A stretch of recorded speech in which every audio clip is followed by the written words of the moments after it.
बिहार में जब नीतीश कुमार अचेतन अवस्था में जब से हैं तब से लॉ एंड ऑर्डर की स्थिति खराब ही है।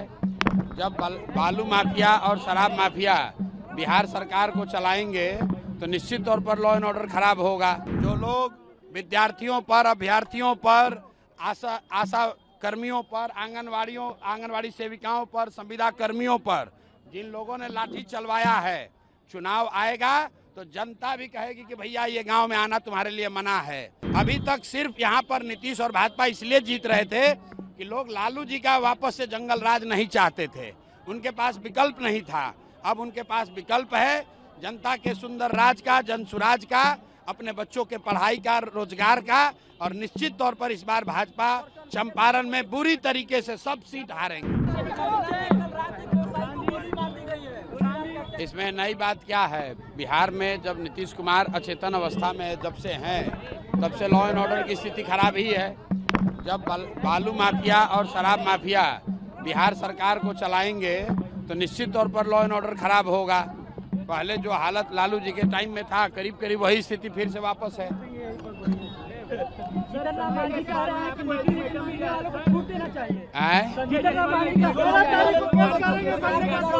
कौन केस करेगा? कहावत सुने है ना, गीदड़ का मौत आता है तो शहर की ओर भागता है।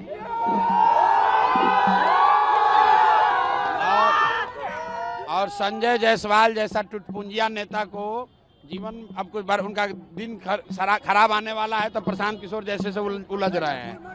उनको कायदे से जहां जाना है चले जाएं, यहाँ चले जाएं, जाकर सुप्रीम कोर्ट चले जाएं।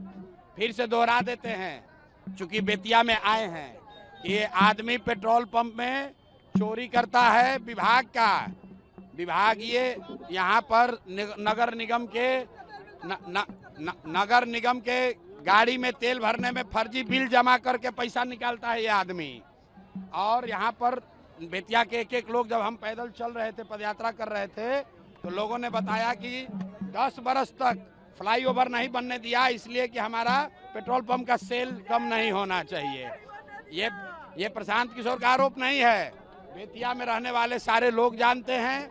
जाकर वहाँ जिला परिषद के प्रोसीडिंग को देख लीजिए।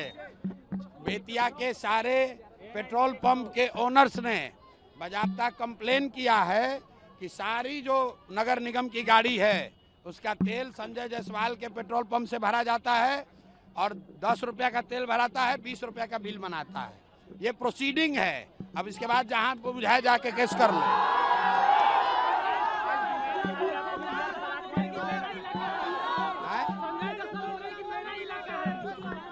भाई ये किसका इलाका है जरा देख लो, हम यहाँ बैठे हुए हैं।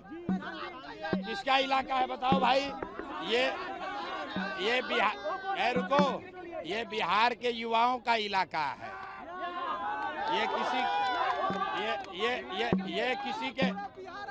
किसी के बाप का इलाका नहीं है, ये बिहार के युवाओं का इलाका है। और यहाँ का युवा जो चाहेगा वो होगा, संजय जायसवाल चाहेंगे वो नहीं होगा।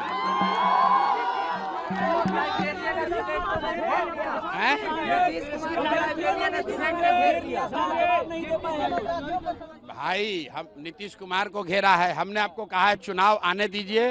ये जो लोग सत्ता में बैठे हैं, जो लोग विद्यार्थियों पर, अभ्यर्थियों पर, आशा कर्मियों पर, आंगनवाड़ी सेविकाओं पर, संविदा कर्मियों पर जिन लोगों ने लाठी चलवाया है, चुनाव आएगा तो जनता भी कहेगी कि भैया ये गांव में आना तुम्हारे लिए मना है।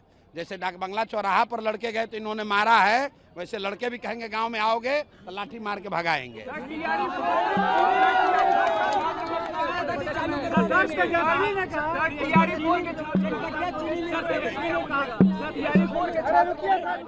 भाई जब छात्र मारे जाते हैं, आपके हमारे घर का बच्चा कोई पटना में पीटा जाता है और आप फिर जाकर उसी नेता को वोट देंगे तो मार तो पड़ेगी ही पड़ेगी। अब लोगों के पास विकल्प है। अभी तक सिर्फ यहाँ पर नीतीश और भाजपा इसलिए जीत रहे थे कि लोग लालू जी का वापस से जंगल राज नहीं चाहते थे, उनके पास विकल्प नहीं था। अब उनके पास विकल्प है जनता के सुंदर राज का, जन सुराज का, अपने बच्चों के पढ़ाई का, रोजगार का। और निश्चित तौर पर इस बार भाजपा चंपारण में बुरी तरीके से सब सीट हारेंगे।